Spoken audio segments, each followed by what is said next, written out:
First strike. Commander Sarah Chen stood at the helm of the EDS Hyperion, Earth's first quantum phase destroyer, as it materialized from seemingly empty space. Her vessel, along with 30 others, had just dropped their experimental phase shift cloaking, technology that even the mighty Galactic Concordat didn't possess. "All ships report ready, Commander," Lieutenant Rodriguez announced from his tactical station. "The Helios Gate is in range." The Helios Gate, one of the Concordat's most crucial trade routes, floated before them, a massive ring-shaped structure that generated stable wormholes for faster-than-light travel. Thousands of alien vessels passed through it daily, making it the backbone of galactic commerce in this sector. And humanity was about to shut it down. "Begin broadcast on all frequencies," Chen ordered, her voice steady despite the weight of history pressing down on this moment. For 15 years, Earth had played the role of a primitive civilization, barely worth the Concordat's notice. Today, that carefully crafted illusion would shatter. "Attention all vessels," she announced. "This is Commander Chen of the Earth Defense Fleet.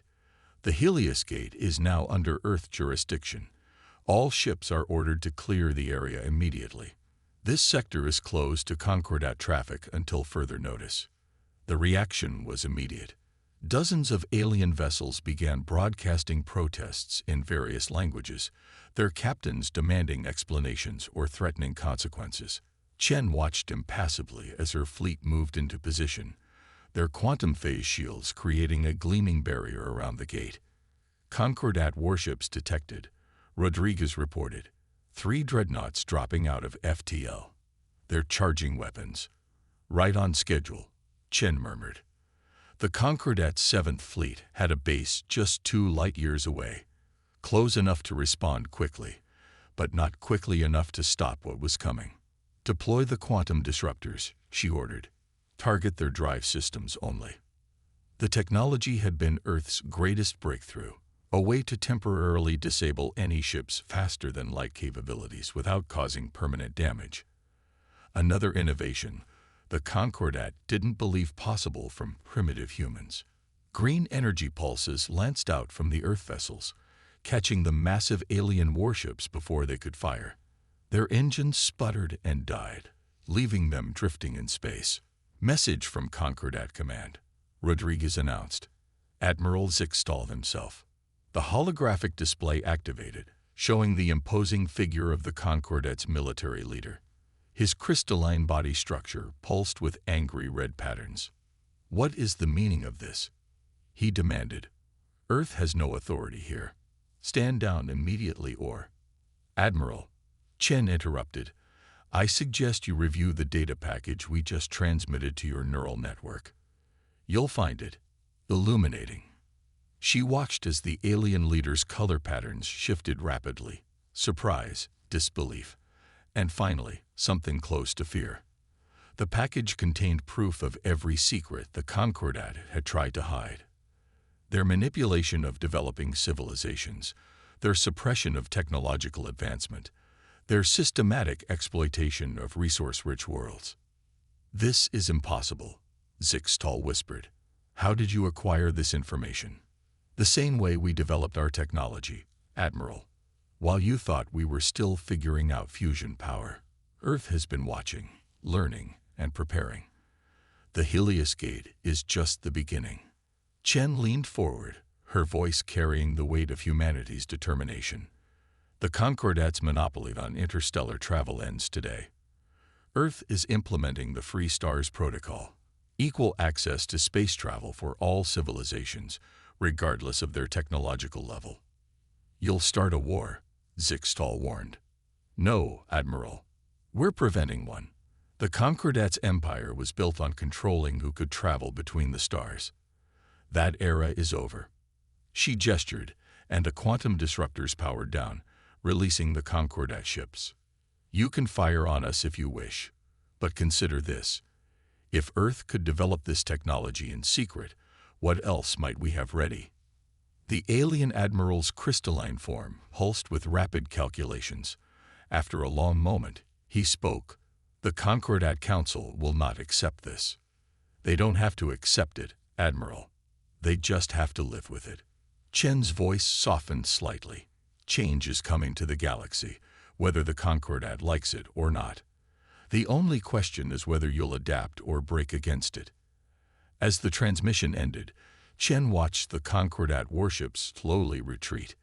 It was just the first move in a long game, but humanity had made its point. The galaxy would never be the same.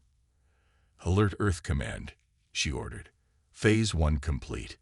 Begin preparations for Phase 2. The stars seemed to shine brighter as humanity took its first step toward reshaping the galaxy. The real challenge was just beginning. The silent arsenal. Dr. Maya Patel walked through the massive underground facility beneath the Atacama Desert, remembering the day 15 years ago, when humanity first intercepted the Concordat's quantum communications. She'd been a junior researcher then. Now she headed Earth's most secret weapons development program. Final testing on the mass dampeners is complete, her AI assistant reported through her neural implant. Another technology the Concordat thought impossible. Direct human-AI neural integration without the risks of cognitive collapse that had plagued alien attempts.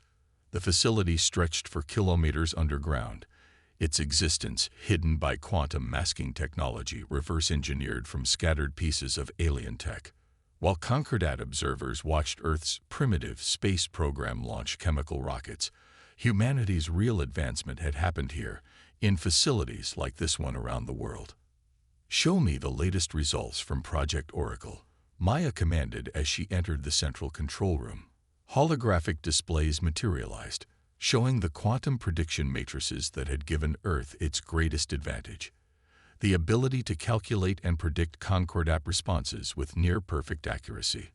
Dr. James Chen, her longtime colleague, looked up from his workstation. "The Oracle confirms it. The Concordat Security Council is meeting an emergency session.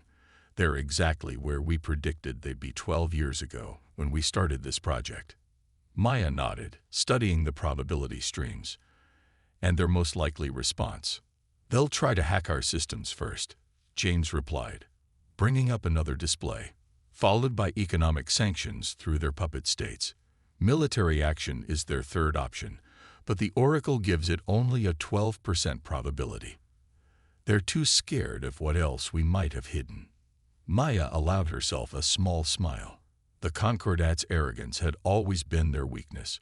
They'd never imagined that Earth's seemingly primitive computer systems were actually a carefully crafted facade, hiding quantum processors that could outperform their best technology. "Director Wilson is waiting in the secure conference room," her eye announced. "The Phase 2 briefing is about to begin." The conference room was already full when Maya arrived. Military officers, scientists, and intelligence officials from a dozen nations sat around the table, while others attended via quantum-secured holograms. Director Sarah Wilson, head of Earth's Defense Initiative, stood at the front. The Helios Gate operation was successful. Wilson began without preamble. "Commander Chen's fleet has established control, and the Concordat's response matches Oracle's predictions to within 98% accuracy. Now comes the hard part." The display behind her showed a map of known Concordat territory, vast sweeps of space containing thousands of inhabited worlds. Many of them were former independent civilizations, now reduced to client states through the Concordat's technological assistance programs. "For 15 years, we've prepared for this moment," Wilson continued.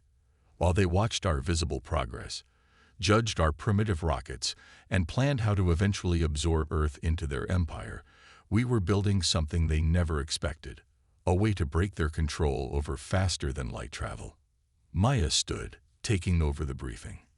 "The quantum disruptors were just the beginning. Project Oracle has given us a complete understanding of Concordat FTL technology, and more importantly, its fundamental flaws." She brought up technical schematics that had taken years of covert observation and analysis to compile. "Their entire empire is built on controlling the gates, but we've developed something better. Ships that can create their own quantum tunnels without massive gate structures. The prototype is ready." The room erupted in murmurs. This was the game changer they'd been working toward. True independence from the Concordat's transportation network. How long until we can begin production? General Santos asked from his hologram. 3 months for the first fleet, Maya answered. The automated manufacturing facilities are already in place, hidden in asteroid bases throughout the solar system. Once we reveal this capability, the Concordat's economic control over other civilizations will begin to crumble. Director Wilson took over again. The Oracle predicts the Concordat will discover our asteroid facilities within the next 48 hours. Their reaction to that discovery is crucial to Phase 2. They need to understand that Earth isn't just refusing to join their empire. We're going to dismantle it. And the other civilizations? Someone asked. How will they react? Maya brought up another Oracle projection. Many have been waiting for this opportunity. Our intelligence networks have identified at least 30 worlds ready to break from Concordat control once they have an alternative. We'll offer them not just freedom of travel, but access to our technological developments. Won't that risk our advantages? General Santos asked. The opposite, Maya replied. Our real advantage isn't the technology. It's our ability to innovate, to think differently than the Concordat.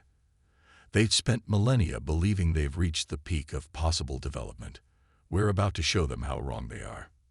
As the briefing continued, Maya's AI flagged an incoming priority alert. She read it and interrupted the discussion. Oracle's predictions are accelerating, she announced. The Concordat just discovered one of our quantum signature traces. They're beginning to realize the full scope of our deception. She paused, looking at the probability streams. Phase 2 needs to begin now. Director Wilson nodded grimly. Send the signal to all sleeper cells. Begin Protocol Prometheus. It's time to show the galaxy what humanity can really do. Around the solar system, hidden facilities began powering up. Earth's real space fleet, not the primitive ships they'd shown the Concordat, but vessels incorporating 15 years of secret development, prepared to reveal themselves. The next phase of humanity's plan to reshape the galaxy was about to begin. Diplomatic shockwaves. Ambassador Elena Santos walked through the crystalline halls of the Concordat's Grand Assembly on New Alexandria, her footsteps echoing off walls that had witnessed 10,000 years of galactic politics. To the delegates watching, she appeared perfectly calm. None could detect the quantum-encrypted communications flowing through her enhanced neural pathways, coordinating Earth's most ambitious diplomatic offensive. The Rixian delegation is ready, her AI assistant whispered in her mind. Their resistance movement confirms receipt of the liberation package. The assembly chamber doors opened automatically, revealing the vast amphitheater where representatives from over 3,000 worlds gathered. Today, less than half the seats were filled. Exactly as Project Oracle had predicted, many delegates had been recalled by their governments after Earth's display of power at the Helios Gate. The representative from Earth may address the assembly, announced High Speaker Vexthor, his crystalline form pulsing with barely contained anger. Belina approached the central platform, which rose smoothly into the air. Her quantum implants detected thousands of scanning attempts from the assembled delegates, all trying to determine if she was really human or some advanced projection. The irony almost made her smile. Honored representatives, she began, her voice carrying clearly through the chamber. For centuries, the Concordat has claimed to be the guardian of galactic civilization. Today, Earth will show you the truth. With a thought, she activated the quantum holographic array hidden in her neural implants. The chamber's own projection systems were overridden, showing images that made many delegates recoil in shock. These are the sealed records from Operation Cultural Integration on Rixus Prime. Helena continued as scenes of systematic cultural destruction played out around them. Watch as Concordat advisors systematically dismantled 10,000 years of Rixian artistic tradition, replacing it with standardized entertainment formats. This is an outrage, the Concordat security minister shouted. These records were destroyed. Nothing is ever truly destroyed in the quantum realm. Elena cut him off. Earth has been gathering these records for 15 years. We've documented every civilization the Concordat has uplifted, and what that upliftment really meant. More images appeared. The destruction of ancient learning centers on Vega II, the forced resettlement of the Proxima colonies, the systematic suppression of technological innovation on dozens of worlds. The Concordat claims to promote unity. Elena's voice hardened. In reality, you enforce uniformity. You don't uplift civilizations. You erase everything unique about them until they fit your prescribed model of society. The Rixian delegate stood suddenly, their feathered crest fully extended in emotion. The human speaks truth. We demand access to these records. Already done, Elena replied. Every civilization represented here is receiving complete documentation of what was done to them. And more importantly, proof that it wasn't necessary. She gestured, and new projections appeared, technical schematics, cultural preservation techniques, alternative development paths that the Concordat had deliberately hidden. Earth is offering a choice, Elena continued. Continue under Concordat control, or join the Free Stars Alliance. We offer full access to our technological developments, including independent FTL travel, but with one condition: cultural autonomy must be preserved. The chamber erupted in chaos as delegates began shouting questions, demands, and threats. Elena waited patiently until High Speaker Vex Thor restored order. You cannot seriously expect, he began, but Elena interrupted again. We expect nothing. We offer choice, something the Concordat has systematically denied, and to demonstrate our commitment. New holograms appeared, showing Earth vessels appearing near dozens of worlds, delivering quantum-encrypted data packages directly to resistance movements and reform-minded governments. As we speak, 342 worlds are receiving the means to break free from Concordat control. The plans for our FTL drive technology, quantum communication systems, and defense platforms, along with the suppressed historical and cultural records of their own civilizations. The security minister's crystalline form turned deep red with rage. This is an act of war. No, Elena replied calmly. This is an act of liberation. Earth has no interest in controlling these worlds. We want them to reclaim their own destinies. She turned to address the entire chamber. For too long, the Concordat has claimed that uniformity is necessary for stability. Earth proves otherwise. Our strength comes from our diversity, our willingness to embrace different perspectives and approaches. The Rixian delegate spoke again, joined by others. We wish to learn more about this alliance. The details are in the data packages you've received, Elena responded, including proof that the Concordat has been lying about the impossibility of combining different technological approaches. Earth has successfully integrated techniques from a dozen different civilizations, techniques the Concordat claimed were incompatible. More delegates were standing now, their own quantum systems confirming the authenticity of Earth's revelations. Elena could see the moment when understanding swept through the chamber, the realization that everything they believed about technological and cultural development had been carefully controlled propaganda. The assembly is suspended, High Speaker Vex Thor announced desperately. All delegates are ordered to. I don't think anyone is taking orders from the Concordat anymore, Elena interrupted softly. The age of enforced unity is over. The age of chosen cooperation is beginning. As if to emphasize her point, the Rixian delegation and several others were already leaving their seats, gathering in informal groups to discuss the implications of Earth's offer. Phase 3 diplomatic objectives achieved, her AI confirmed privately. Oracle predicts 89% probability of alliance formation within 72 hours. Elena allowed herself a small nod of satisfaction. The Concordat's political control was crumbling faster than even their most optimistic predictions. But she knew this was just the beginning. The real challenge would be helping these civilizations recover their lost heritage while moving forward into a new era of true cooperation. The assembly is not dismissed, Vex Thor shouted, But his voice was lost in the growing excitement as more delegates accessed the data Earth had provided. The revolution wouldn't be stopped by parliamentary procedures. The galaxy was changing, one freed civilization at a time. Counter-strike.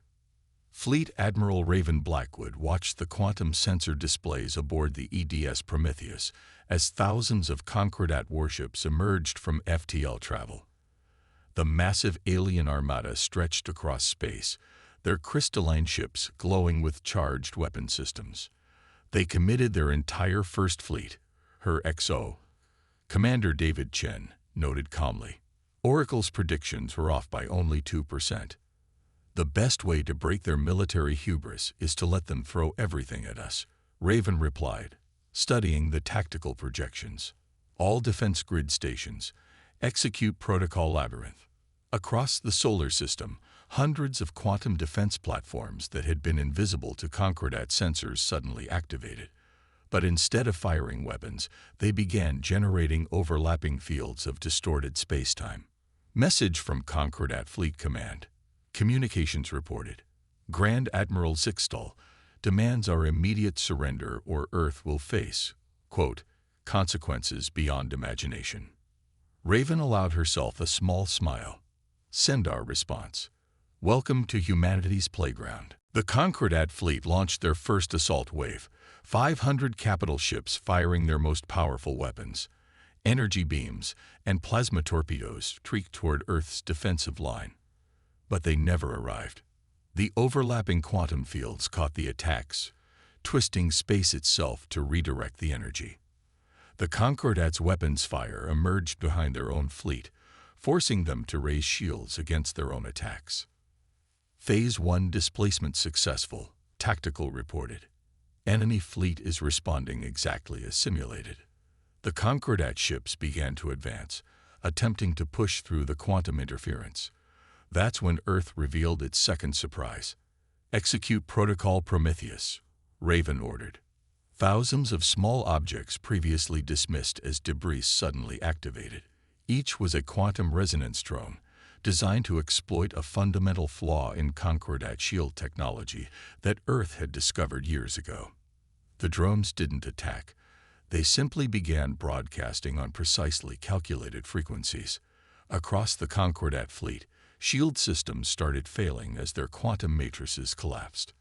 Enemy fleet reports 60% shield failures and climbing. Tactical announced. They're attempting to reconfigure. Now they see the trap, Raven murmured. But they still don't understand it. Launch the Fireflies. From hidden bays around the solar system, swarms of tiny automated craft emerged. Each carried a quantum teleportation device. Technology the Concordat had deemed theoretically impossible. The Fireflies blinked through space, appearing inside the disabled shields of Concordat vessels. But instead of attacking, they began transmitting data directly into the ship's neural networks. On the main display, Raven watched as confusion spread through the enemy fleet. The Fireflies were delivering a simple message. Footage from thousands of surveillance drones showing how the Concordat's own leadership had suppressed technological innovations that could have prevented this very vulnerability. Enemy fleet showing signs of internal communication breakdown, intelligence reported. Several battle groups are refusing orders to continue the attack.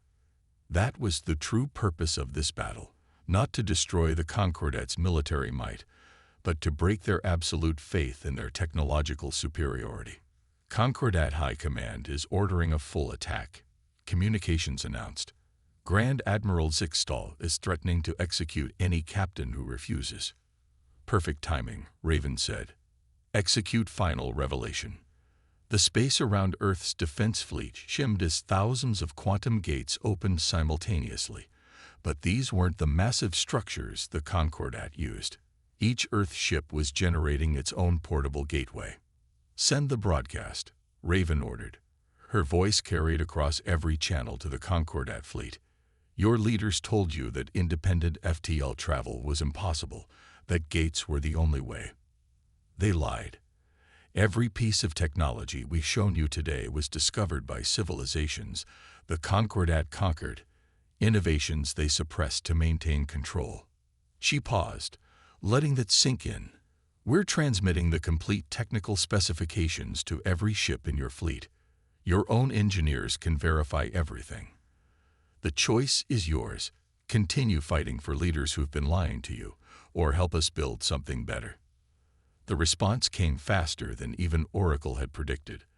Across the Concordat fleet, ships began powering down weapons. Some immediately jumped to FTL using Earth's transmitted specs, while others maintained position but refused to fire. Grand Admiral Zixtel's voice boomed across the command channel. "This is your final warning. All ships will." His transmission cut off as his own flagship's crew acted, quantum fields dampening his command center. "Enemy fleet is standing down," Tactical reported. 84% of vessels are requesting permission to approach and verify our technological demonstrations. Raven nodded. "Permission granted. Begin organizing technical exchanges. Let's show them what real technological cooperation looks like." The battle that was supposed to crush Earth's rebellion had instead broken the Concordat military's absolute loyalty. As Raven watched Concordat ships cautiously approaching Earth's defense platforms, she knew the real work was just beginning. "Send word to the Alliance worlds," she ordered. "Operation Shattered Chains is complete. We can begin Phase 5. Rebuilding the galaxy as it should have been all along." The stars seemed brighter somehow, as if celebrating the dawn of a new era in galactic history. New Dawn. Director Area Zhang stood in the newly constructed Chamber of Civilizations on Mars, watching representatives from over 2,000 worlds mingle beneath the vast transparent dome. Each delegate's natural form was displayed proudly. No more forced conformity to Concordat standards of acceptable appearance. The Rixian Cultural Revival Program reports 90% recovery of their ancient artistic traditions, her AI assistant noted through the neural link. And the Proxima colonies have successfully reestablished their original governance systems. 6 months had passed since the Concordat's military defeat, but Area knew the real revolution was only beginning. The chamber's walls displayed real-time updates from across the galaxy, ancient cities being uncovered, suppressed technologies being rediscovered, lost languages being spoken again. "Director, the Integration Council is ready," announced Dr. Yuki Tanaka, Earth's chief xenotechnologist. She approached with a holographic display showing the day's agenda. "How are our guests adapting to the new paradigm?" Area asked as they walked toward the council chamber. "Better than Oracle predicted," Yuki replied. "Turns out when you free people from enforced uniformity, they're remarkably good at solving their own problems. The Vega Collective just successfully merged their ancestral meditation techniques with quantum computing, something the Concordat claimed would cause catastrophic system failures. The Integration Council chamber was a marvel of combined technologies. The architecture incorporated designs from a dozen civilizations, each contributing their unique approach to creating spaces for cooperation. Former Concordat engineers worked alongside Earth scientists, their centuries of experience finally unleashed for innovation rather than control. "Welcome to the 7th session of the Free Stars Alliance Integration Council," Area announced as she took her place at the circular table. "Today we'll be reviewing the progress of Project Renaissance." Holograms appeared above the table, showing the transformation spreading across the galaxy. The former Concordat transit network was being replaced by distributed quantum gate generators, allowing any world to establish its own transportation links. Ancient learning centers were being restored, their knowledge integrated with modern innovations. The latest data shows a 300% increase in technological innovation across member worlds, reported Ketel, a former Concordat scientist who'd been one of the first to defect. "When we stopped forcing everyone to use the same approaches, the rate of discovery exploded. And the cultural impact has been even more dramatic," added Ambassador Elena Santos, attending via quantum projection. "We're seeing a renaissance of art, music, and philosophy as civilizations reclaim their heritage while embracing new possibilities." Area nodded, pulling up another set of projections. "What about the resistance from remaining Concordat loyalists?" "Diminishing daily," Catal answered. It's hard to maintain opposition when people can see their worlds flourishing. The last holdout worlds requested membership in the Alliance this morning. Which brings us to our next phase. Area continued. Project Synthesis. New holograms appeared, showing ambitious plans for combining technologies and methodologies that the Concordat had claimed were incompatible. Earth's quantum computers working alongside Rixian organic processing crystals. Proximan energy systems enhanced by vegan consciousness-based controls. We're not just restoring what was lost, Area explained. We're creating something entirely new, a civilization that celebrates our differences instead of suppressing them. The chamber's displays shifted to show the construction of the first Alliance university complexes, massive installations where knowledge from every culture could be freely shared and developed. There's something poetic about this, Ambassador Santos observed. The Concordat spent millennia trying to force the galaxy into a single mold. In just 6 months of freedom, we've made more progress by letting each civilization contribute its unique strengths. Speaking of progress, Yuki interjected, the first trials of the combined FTL system are ready. Shall we show them? Area nodded, and the chamber's view shifted to a test site in deep space. A ship of entirely new design waited there, its hull incorporating crystalline technology from the former Concordat, biological components from the Rixians, and quantum systems from Earth. As they watched, the vessel activated its drive and did something that should have been impossible. It created a stable wormhole without a gate, jumped through faster than any previous FTL system, and maintained perfect quantum coherence throughout. That, Area announced with satisfaction, is what happens when we work together instead of trying to control each other. The freedom to innovate, to be different, to contribute our unique perspectives. That's humanity's real gift to the galaxy. The chamber erupted in excited discussion as representatives began proposing new combinations, new possibilities that had been forbidden under Concordat rule. Area watched with quiet pride as former enemies worked together, their natural forms expressing joy in their own unique ways. Oracle's final prediction was right, her AI noted privately.